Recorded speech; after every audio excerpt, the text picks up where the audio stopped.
Now let's analyze the IPv6 address notation.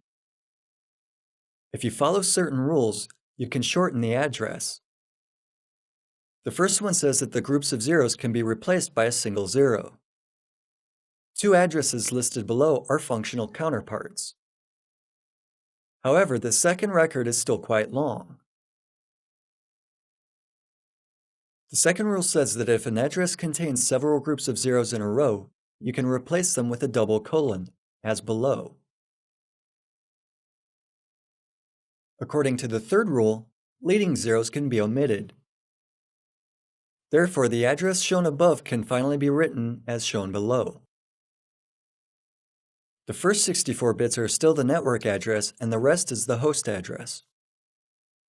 The notation presented above only makes it easier for the user to analyze the addresses.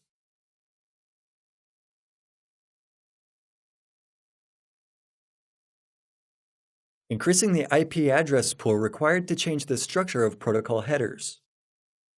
A very flexible solution has been adopted. After the first header, additional IPv6 headers may appear. This means that we can expand the structure of the protocol quite freely.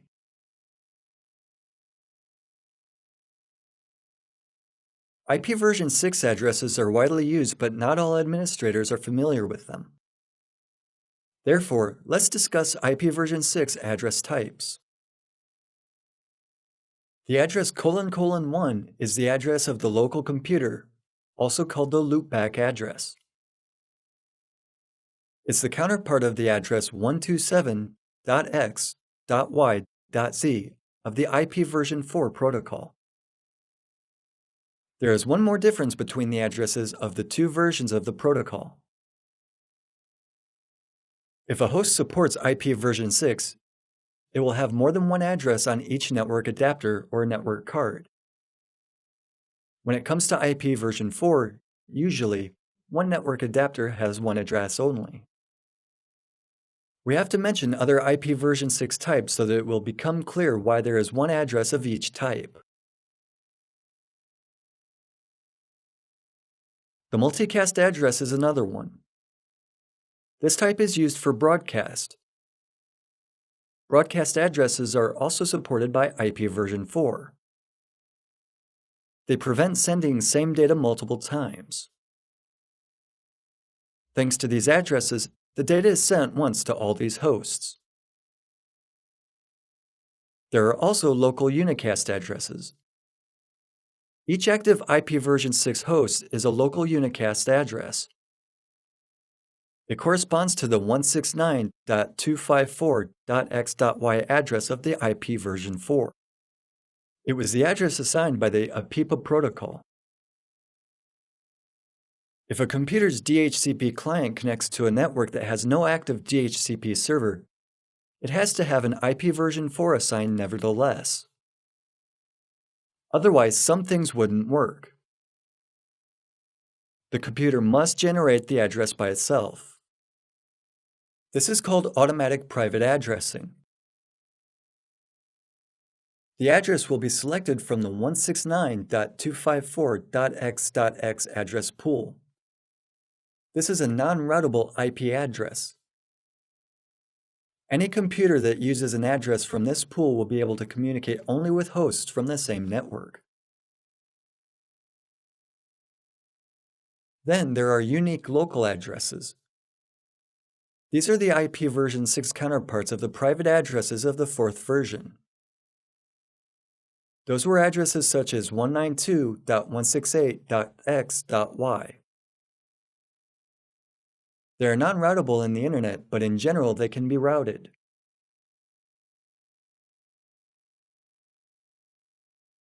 The last type of addresses is global addresses, which is the equivalent of public addresses in IPv4. Examples of all the types of IPv6 addresses are presented in the table below. Unlike IPv4, IPv6 can be configured automatically and dynamically. Also, the new version of the protocol is to provide a higher level of security. We have seen that enabling the IP protocol doesn't automatically improve security. The creators of IP version 6 have made the same mistakes as their predecessors. They assume that the protocol will only be used for its designed purpose. They did not take into account that someone may impersonate a router in order to inject false routes to a local network. Routers play an important role in IP version 6 addressing. IP version 6 routers are responsible for assigning globally unique addresses within a network. The scheme for generating IP version 6 addresses is based on the MAC address. With regards to most computer systems, the same network card will always give you the same IP version 6 host address. The network address will change depending on which network you run your computer on. It is a convenient but a dangerous solution. It infringes on your privacy. It gives web server administrators the opportunity to identify the computer which you use to connect to the server on the basis of IP version 6 log entries. From Windows 7 onward, Microsoft started to deliberately ignore the standard. The standard is that IP version 6 addresses are to be generated on the basis of MAC addresses. Microsoft operating systems generate them randomly. Each time you start your computer, it will have a different pseudo-random host address.